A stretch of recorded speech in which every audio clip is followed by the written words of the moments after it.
So welcome students. So in this video I'm going to explain the sum number 2 of exercise 12.2. I'm just going to give you the hint of this exercise. इन जो questions में आपको statements given है इसके मैं objective function बता के और constraints के बारे में बता के आपको इसका एक हिंट दे रही हूँ कुछ क्वेश्चंस का, ठीक है। सो देखिए सेकेंड क्वेश्चन में क्या लिखा है कि one kind of the cake requires 200 gram of flour and 25 gram of fat. Another kind of cake requires 100 gram of flour and 50 gram of fat. Find the maximum number of cakes which can be made from 5 kg of flour and 1 kg of fat, assuming that there is no shortage of other ingredient used in making the cakes. देखिए हमने इस question में करना क्या है, सबसे पहले कि एक काइंड ऑफ केक को बनाने के लिए 200 ग्राम फ्लोर और 25 ग्राम फैट यूज़ हो रही है, और वही वाला दूसरी काइंड ऑफ केक बनाने के लिए 100 ग्राम फ्लोर और 50 ग्राम फैट यूज़ हो रही है। मैक्सिमम नंबर ऑफ केक बताने हैं कि किससे 5 kg फ्लोर और 1 kg फैट से मैक्सिमम नंबर ऑफ केक्स कितने बन सकते हैं, हमने वो बताना है, ठीक है। सो सबसे पहले तो देखो हमारा काम होता है सबसे पहले ऑब्जेक्टिव फंक्शन को ढूंढना कि ऑब्जेक्टिव फंक्शन इसमें से कौन सा, उसके बाद उसकी जो कंस्ट्रेंट्स हैं उसके बारे में बताना। सबसे पहले इन्होंने देखो पूछा है कि find the number of cakes which can be made. Number of cakes यानी कि दो टाइप के केक की बात की, एक वन काइंड है एक अनदर काइंड है, दो टाइप के केक की बात की। सबसे पहले वेरिएबल मैं लेट कर रही हूँ कि let the number of cake prepared of one kind equal to x, और let the number of cake prepared by the another kind, एक काइंड दो टाइप के केक बन रहे हैं, ठीक है। तो वो क्या ले लिया मैंने, वाई। ऑब्जेक्टिव फंक्शन क्या आएगा यहाँ पे, मुझे मैक्सिमम नंबर ऑफ केक्स निकालने। मैक्सिमम नंबर ऑफ केक एक तरीके अगर एक्स बन रहे हैं दूसरे तरीके के अगर वाई बन रहे हैं, तो total number of maximum number of cake क्या हो जाएंगे, इन दोनों को प्लस करोगे तो मैक्सिमम नंबर ऑफ केक आ जाएंगे, ठीक है ना। ऐड करके दोनों को ऐड कर दो, जितने केक्स टोटल बन रहे हैं वो मैक्सिमम नंबर ऑफ केक्स आ गए, तो that is z equal to x plus y. तो ये तो हो गया हमारा ऑब्जेक्टिव फंक्शन। कंस्ट्रेंट्स देख लीजिए, देख लो कंस्ट्रेंट आपको पता है कि मैंने बताया कि कंस्ट्रेंट में आपने क्या याद रखना है कि जो चीज़ आपको लिमिट गिवन है, रिसोर्सेज गिवन है, लिमिट गिवन है, वो चीज़ आपने रखनी है रोज़ में। तो देखो लिमिट किस चीज़ की गिवन है कि number of cake which can be made from the 5 kg of floor. पूरा का पूरा जो फ्लोर है वो 5 kg है, उसमें से 200 ग्राम एक काइंड को लग रहा है और दूसरी ग्राम काइंड के लिए फिर 100 kg लग रहा है, ठीक है ना। तो टोटल जो है वो 5 kg है यहाँ पे, ठीक है। तो यहाँ पे फ्लोर और फैट जो है ना उसकी लिमिट गिवन है, तो लिमिट जिस चीज़ की गिवन होती है उसको हम क्या कहते हैं, राइट साइड पे। ये मैंने राइट साइड पे ले ली एक तरीके का केक, यानी कि काइंड 1 एंड काइंड 2 मैंने ले लिए यहाँ पर कॉलम। इसी तरीके से देखो काइंड 1 के लिए फ्लोर था 200 ग्राम, काइंड 1 के लिए फैट 25 ग्राम, इसके लिए 100 ग्राम्स और इसके लिए 50 ग्राम्स काइंड 2 के लिए। लिमिट गिवन थी ये 5 kg हो सकता है, 5 kg लिख लिया। देखो ये चीज़ ग्राम्स में, ये भी ग्राम्स में है, ये kg में है, तो मैंने इसको क्या किया ग्राम्स में चेंज कर लो। ये क्या हो जाएगा 5000 ग्राम्स हो जाएंगे यहाँ पे 1000 ग्राम्स हो जाएंगे, ठीक है जी।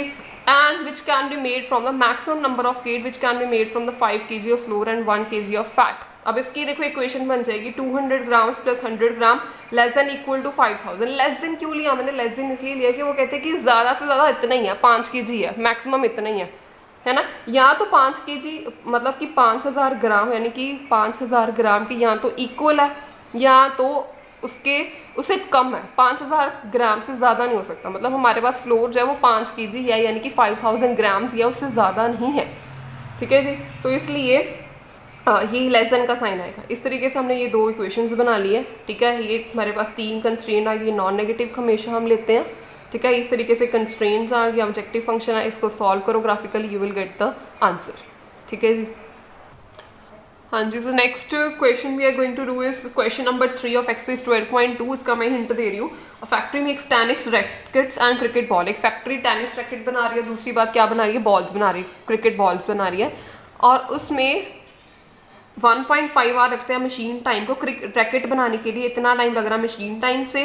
और अगर वही वाला रैकेट अगर क्राफ्टमैन टाइम अगर मतलब कि खुद बनाए उसको, तो उसके में लग रहे हैं 3 घंटे। फिर क्रिकेट बैट बनाने में मशीन टाइम लग रहा है 3 आवर्स एंड क्राफ्टमैन टाइम लग रहा है 1 आवर, ठीक है। In a day factory has availability of not more than 42 hours of machine time and 24 hours of craft time. अब आपको ये समझ लग गया होगा कि ये क्या गिवन है कि in a factory maximum availability is not more than 42 hours of machine time. इसका मतलब कि ज़्यादा से ज़्यादा मशीन टाइम 42 आवर्स यूज़ कर सकते हैं, 24 आवर क्राफ्ट टाइम यूज़ कर सकते हैं। यानी कि आपको पता लग गया कि अब ये चीज़ क्या गिवन है, लिमिट गिवन है मुझे ये वाली, ठीक है ना। लिमिट गिवन है ये वाली 42 hours machine time and craftsman time का। अब आपको ये समझ लग गया होना चाहिए कि आपने रोज पे क्या लेना है। रो पे क्या आएगा, machine time and craft time, और दूसरी बात किसकी हो रही है, क्रिकेट और टेनिस बॉल और क्रिकेट रैकेट की बात हो रही है। तो ये दोनों चीज़ें क्या आएंगी कॉलम्स में, और ये मशीन टाइम और क्राफ्टमैन टाइम क्योंकि इसकी लिमिट गिवन है तो क्या आएगा, ये आएगा यहाँ पर रोज में आएगा। सो ऑब्जेक्टिव फंक्शन अभी हमारा रह गया। ऑब्जेक्टिव फंक्शन क्या आएगा, what number of rackets and ball bats must be made if the factories to work for the full capacity. देखो पूरी वो कहते हैं कि number of rackets and balls bats बताओ कितनी अगर फैक्ट्री बना सकती है। तो अगर मैं ले लूँ कि let the number of rackets, वो जो फैक्ट्री बना रही है be x, and the number of cricket balls जो फैक्ट्री प्रोड्यूस कर रही है बी वाई, ठीक है। सो अगर z की बात करें, यहाँ पे ऑब्जेक्टिव फंक्शन की बात करें, तो टोटल नंबर हमें निकालना है कि कितने नंबर ऑफ क्रिकेट बैट और रैकेट और बैट बनाए, ठीक है। तो क्या हो जाएगा, maximize z equal to x plus y. तो ये हमारा फर्स्ट ऑब्जेक्टिव फंक्शन हो गया। दूसरी बात उन्होंने सेकंड पॉइंट और लिखा हुआ है, इसमें देखिए कि क्या बात करनी है कि सारे क्वेश्चंस में एक एक ऑब्जेक्टिव फंक्शन होता है। इस क्वेश्चन में क्या है, दो ऑब्जेक्टिव फंक्शंस गिवन है, स्टेटमेंट एक ही है, एक ऑब्जेक्टिव फंक्शन ये लिख दिया, दूसरा ऑब्जेक्टिव फंक्शन है कि the profit on a racket and a bat, profit की बात की है। हमें पता है कि प्रॉफिट हम हर चीज़ में क्या करते हैं, मैक्सिमाइज करते हैं, इंक्रीज करने की कोशिश करते हैं। यहाँ पे क्या है, profit on a racket and a bat is 20, racket पे प्रॉफिट है 20, बैट पे प्रॉफिट है 10। वही मैंने लिख दिया p equal to 20x plus 10y। तो इसको भी क्या करना है, मैक्सिमाइज करना है, ठीक है। ऑब्जेक्टिव फंक्शन दो है, याद रखें, इसमें ये भी ऑब्जेक्टिव फंक्शन है, ये भी ऑब्जेक्टिव फंक्शन है।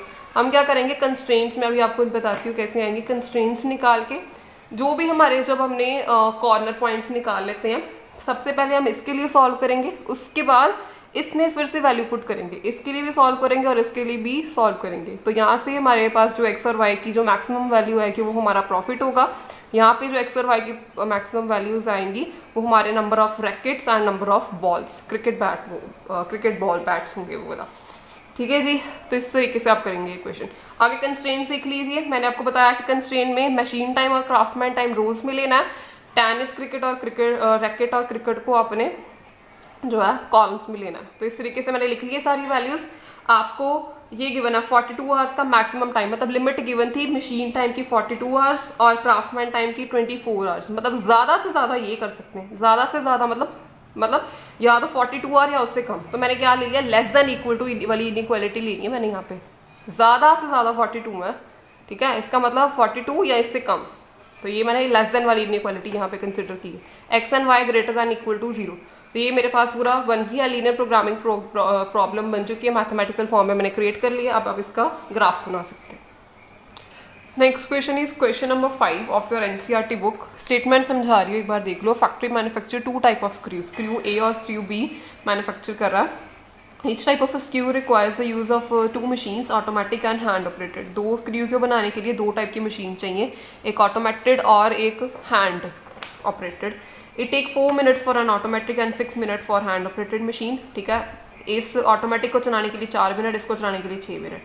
उसके बाद फिर ये स्क्रू ए की बात की थी, यहाँ से लेके यहाँ तक स्क्रू ए की बात हो रही है। फिर किसके बाद 6 मिनट ऑटोमेटिक पे, 3 मिनट ऑपरेटेड पे, हैंड ऑपरेटेड पे। ये हो रही थी बात स्क्रू बी की, ठीक है। Each machine is available for the most of 4 hours in a day, ठीक है। अब ये देख लो, ये लिमिट कौन सी गिवन है, लिमिट गिवन है कि कितने घंटे हमारी ये मशीन जो है ना दोनों काम कर सकती हैं। वो कहते हैं कि चाहे ऑटोमेटिक मशीन है चाहे हैंड ऑपरेटेड मशीन है, वो ज़्यादा से ज़्यादा मैक्सिमम 4 आवर काम कर सकती है, इसके बाद वो ख़राब हो जाएगी मशीन, ठीक है। सो लिमिट किस पे गिवन होगी, ऑटोमेटिक मशीन और हैंड ऑपरेटेड मशीन के टाइम पे जो है वो लिमिट गिवन है हमें, ठीक है ना। ये भी इनका टाइम ही गिवन है, मतलब ऑटोमेटिक और हैंड मशीन का 6 मिनट ये टाइम ही गिवन है, तो ये भी टाइम है, मैक्सिमम 4 आवर्स का टाइम है हमारे पास, ठीक है। तो ये हमारे पास लिमिट पता लग गया आपको किस पे गिवन है ये वाली। The manufacture can sell a package of screw at a profit of 7 and screw B पे प्रॉफिट कितना है 10। तो प्रॉफिट गिवन है, assuming that he can sell the screw he manufactures, how many package of each type should he factory manufacture, कितने packet वो हर एक screw के टाइप के वो प्रोड्यूस करे ताकि वो ज़्यादा से ज़्यादा प्रॉफिट कमा सके। सबसे ज़्यादा प्रॉफिट को हमें सबसे पहले क्या करना था, ऑब्जेक्टिव फंक्शन में प्रॉफिट को मैक्सिमाइज। हाँ जी, सबसे पहले क्या करेंगे, let the factory manufacture screw A कितने मैन्युफैक्चर कर रही है एक्स, बी कितने मैन्युफैक्चर कर रही है वाई।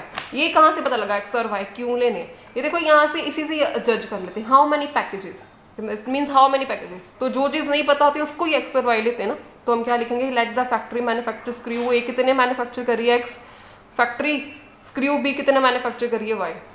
आपको ये वेरिएबल्स पता होने चाहिए कि मुझे वेरिएबल्स क्या चीज़ वेरिएबल लेंगी। जो चीज़ नहीं पता है वो क्वेश्चन में लिखी होगी कि ये चीज़ नहीं पता है, आपको वो बड़ा अच्छे से पढ़ के ढूंढनी है कि कौन सी चीज़ हमें नहीं पता है उसमें, ठीक है। तो उसके बाद प्रॉफिट को मैक्सिमाइज करना, तो प्रॉफिट देखो 7 रुपीज़ स्क्रू ए पे, यानी कि 7x प्लस 10y, ये मैक्सिमम हो गया, ठीक है। अब आगे कंस्ट्रेंट्स की बात करेंगे। हाँ जी, कंस्ट्रेंट में रो वाली साइड पे क्या रखना है, ये जो टाइम है मतलब मशीन का time taken by automatic machine and time taken by hand operated machine, क्योंकि इस पे कंस्ट्रेंट, इस पे हमें लिमिट गिवन है 4 आवर्स, हम ज़्यादा से ज़्यादा यूज़ कर सकते हैं, ठीक है। तो इसी तरीके से देखो मैंने कंस्ट्रेंट ली है, time taken by automatic machine and time taken by hand operated machine, ठीक है। ये स्क्रू ए के, ये स्क्रू बी के लिए, दो चीज़ों की बात हो रही थी ना, स्क्रू की और मशीन्स की, ठीक है। तो मशीन्स को इधर लिख लिया, time taken by the machines and screw को इधर। मैंने डेटा लिख लिया यहाँ पे जैसे जैसे गिवन था कि 4 मिनट्स ऑटोमेटिक के लिए, 6 मिनट्स इसके लिए हैंड ऑपरेटेड के लिए, स्क्रू बी के लिए, ये मैंने लिख लिया। आप आई थिंक ये लिख लोगे अब। और आपका यह लिखा हुआ है कि at most 4 hours, at the most 4 hours का क्या मतलब है यहाँ पर कि ज़्यादा से ज़्यादा वो 4 घंटे यूज़ करेगा, ज़्यादा से ज़्यादा वो 4 घंटे हम मशीन यूज़ कर सकते हैं, मतलब कि या 4 आवर्स या उससे कम, ठीक है। अगर इससे ज़्यादा हुई तो मशीन ख़राब हो जाएगी, तो आप क्या लिखोगे 4 आवर्स मैक्सिमम या इससे कम, तो लेस देन वाली इनइक्वालिटी आएगी हमारी, लेस देन और इक्वल टू वाली। इसी तरीके से कंस्ट्रेंट बन गई है, प्रॉफिट बन चुका है, इसको सॉल्व कीजिए, you will get the answer. Yes, now I am going to explain about the question number 8 of your exercise 12.2। A merchant plans to sell 2 types of personal computer, 2 type के personal computer को sell करना, desktop और portable. उसका desktop computer को अगर वो cell करे तो कितने रुपए का सेल हो रहा है, 25,000 का, और ये 40,000 का, ये गिवन है। He estimate that the total monthly demand of the computer will not exceed 250 units, कि अगर वो दोनों कंप्यूटर को अगर वो सेल करना चाहे तो वो कहता है कि एक मंथ में जो टोटल दोनों की जो डिमांड है वो 250 यूनिट से ज़्यादा नहीं होने वाली, 250 यूनिट से ज़्यादा नहीं होगी, ठीक है। तो सबसे पहले तो मैं लिख लेती हूँ कि इसको लेट कर लेते हैं, किसकी बात हो रही है, डेस्कटॉप कंप्यूटर और पोर्टेबल कंप्यूटर की बात हो रही है। तो मैंने क्या लिख लिया कि x is the number of desktop computer and y is the number of portable computer, ये मैंने इसको एक्स एंड वाई ले लिया, ठीक है जी। इसके बाद determine the number of units of each type of computer which the merchant should stock to get the maximum profit if it does not want to invest more than 70 lakh and if its profit on the desktop model is 4500 and portable model is 5000। ध्यान से समझते हैं statement को, देखो थोड़ा सा अलग है ये क्वेश्चन बाकियों से। देखो सबसे पहले तो हम क्या करते हैं कि सबसे पहले हम ऑब्जेक्टिव फंक्शन ढूंढते हैं। इस पर यही बात की गई है कि हमने मैक्सिमम प्रॉफिट चाहिए। मैक्सिमम प्रॉफिट के लिए उन्होंने डेस्कटॉप मॉडल पे वो कहते हैं कि कितने डेस्कटॉप मॉडल और कितने पोर्टेबल मॉडल्स खरीदे जाएं कंप्यूटर के, कि डेस्कटॉप मॉडल के एक कंप्यूटर पे मुझे प्रॉफिट कितना हो, 4500 हो, और एक पोर्टेबल मॉडल पे हो 5000। तो मैंने क्या ले लिया कि लेट, ये मैंने लेट किया कि डेस्कटॉप कंप्यूटर हम खरीदेंगे x और पोर्टेबल मॉडल जो मैंने कंप्यूटर वो खरीदे वो क्या थे y, ठीक है। तो मैक्सिमाइज मैं क्या करूँगी कि अगर 4500 एक डेस्कटॉप मॉडल पे प्रॉफिट है तो x डेस्कटॉप मॉडल पे कितना हो जाएगा 4500x प्लस ये क्या हो जाएगा 5000 y, तो ये हो गया मैक्सिमाइज करना प्रॉफिट, ठीक है। अब बात आती है कंस्ट्रेंट्स। ये देखो कंस्ट्रेंट्स क्या क्या गिवन है। सबसे पहली बात तो ये चीज़ हमने सॉल्व करनी है। देखो बेटा ये वाली चीज़, हर एक स्टेटमेंट को जो है ना हमने मैथमेटिकली लिखना है। ये वाली चीज़ का मैंने लिख लिया, प्रॉफिट वाली बात मैंने लिख ली, ये चीज़ खत्म होगी। इसके बाद बात आई ये चीज़ की, और ये 250 कहीं नहीं यूज़ किया, 70 लाख कहीं नहीं यूज़ किया मैंने, ठीक है जी। अब देखो क्या किया है कि डेस्कटॉप मॉडल और पोर्टेबल मॉडल, इसकी डेस्कटॉप मॉडल की कॉस्ट क्या 25,000। हम क्या लिखेंगे कि एक कंस्ट्रेंट यहाँ पे है कि 25,000x, ठीक है, प्लस 40,000, क्योंकि डेस्कटॉप मॉडल का जो कॉस्ट था वो 25,000 था और दूसरे वाला पोर्टेबल मॉडल का कॉस्ट था वो 40,000 था। और इनके नंबर ऑफ डेस्कटॉप और पोर्टेबल कंप्यूटर मैंने एक्स और वाई लिए। एक तो ये बन गई कि 25,000x प्लस 40,000y, ठीक है। और यहाँ पे गिवन है एक और चीज़ कि अगर वो एक मैक्सिमम प्रॉफिट लगाए to get a maximum profit he does not want to invest more than 70 lakh, कि देखो एक एक डेस्कटॉप मॉडल की कॉस्ट ये गिवन है, एक पोर्टेबल कंप्यूटर की कॉस्ट ये गिवन है। हमने निकालना है कि अगर एक की कॉस्ट, पर्सनली एक की कॉस्ट ये गिवन है, तो कितने पोर्टेबल कंप्यूटर और कितने ही डेस्कटॉप कंप्यूटर खरीदे जाएं ताकि वो ज़्यादा से ज़्यादा, मैक्सिमम उसके पास 70 लाख रुपए ही हैं लगाने के लिए। 70 लाख मैक्सिमम लिमिट गिवन है हमें, ये 70 लाख ही मैं उस पर लगा सकती हूँ, इससे ज़्यादा मेरे पास और पैसे नहीं है लगाने के लिए, ठीक है ना। तो आप क्या लिखोगे कि 25,000 एक्स, यानी कि एक अगर कंप्यूटर की, डेस्कटॉप कंप्यूटर की कॉस्ट 25,000 है, तो एक्स डेस्कटॉप कंप्यूटर की कितनी हो जाएगी, 25,000 एक्स, ठीक है। उसके बाद यही एक पोर्टेबल कंप्यूटर की कॉस्ट 40,000, तो वाई पोर्टेबल कंप्यूटर की कॉस्ट 40,000 वाई, और ज़्यादा से ज़्यादा लिमिट क्या गिवन है, 70 लाख उस पर लगा सकते हैं, is less than equal to 70 lakh. इन दोनों को ऐड करके 70 लाख से कम होना चाहिए इसकी कॉस्ट, ठीक है। तो एक तो ये कंस्ट्रेन होगी।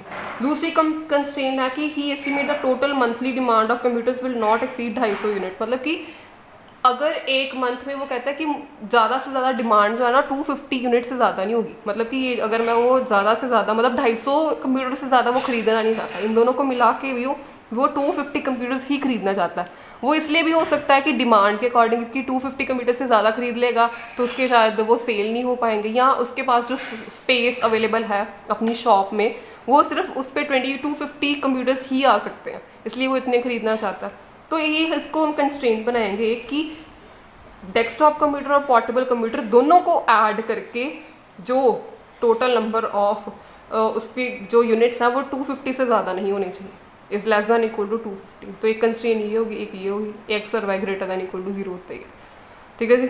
सो दीज आर द कंस्ट्रेंट। आप इसको मैक्सिमाइज करने के लिए ड्रॉ ग्राफिकल, इसका ग्राफ भी बनाए और इसके प्रॉफिट को एक्स और वाई की वैल्यूज निकाल के इसके प्रॉफिट को मैक्सिमाइज कर सकते हैं। Next is question number 11, the corner point feasible region के कॉर्नर पॉइंट्स गिवन है, ये कोई इनइक्वालिटीज़ गिवन है, ठीक है। हमने इसमें कुछ भी बनाना नहीं है, जस्ट एमसीक्यू टाइप क्वेश्चन है। देखो उन्होंने कहा कि ये जो कंडीशन है ये मैक्सिमम तब होती है जब इन दोनों पॉइंट पे ये चीज़ मैक्सिमम है, ठीक है। तो उसमें बताना कि कंडीशन बताओ कि P और Q की फॉर्म में कंडीशन क्या बनेगी। तो हमें पता है कि मैक्सिमम Z अक्कर्स एट 3 और 3, 4 और 0, 5। इन दोनों में मैंने Z की वैल्यू को फाइंड आउट कर लिया, यानी कि मैंने X को यहाँ पे पुट किया है 3 और 4, और यहाँ पे मैंने पुट किया है 0 और 5। तो ये आ गया मेरे पास 3P + 4Q, यहाँ पे आ गया 5Q। आपको पता है कि अगर मैक्सिमम की वैल्यू, अगर मैक्सिमम Z की वैल्यू इन दोनों पॉइंट पे इक्वल है, मतलब यहाँ पे भी मैक्सिमम आ रहा है, यहाँ पे भी मैक्सिमम आ रहा है, तो दोनों इक्वल होंगे तभी दोनों पे सेम मैक्सिमम आ रहा है। तो इन दोनों को मैं क्या लिख सकती हूँ, इक्वल लिख सकती हूँ, इन दोनों की वैल्यू इक्वल है। आपने ग्राफ में सॉल्व किया है कि जब भी कोई वैल्यू मैक्सिमम आती है, इक्वल आती है, तो दोनों वैल्यू Z की इक्वल आ जाती है, तभी हम कहते हैं कि दीज टू कंडीशंस मतलब मैक्सिमम आ गया, इकट्ठी आ गई वैल्यूज, ठीक है। तो इन दोनों को हम इक्वेट करेंगे, इक्वेट करके क्या आएगा 3P + 4Q = 5Q, 3P = ये इधर गया 3P = Q, यानी कि D is the right answer, ठीक है। इस तरीके से आप लीनियर प्रोग्रामिंग के डिफरेंट क्वेश्चंस को सॉल्व कर सकते हैं बाय यूजिंग दिस मेथड और दिस ट्रिक।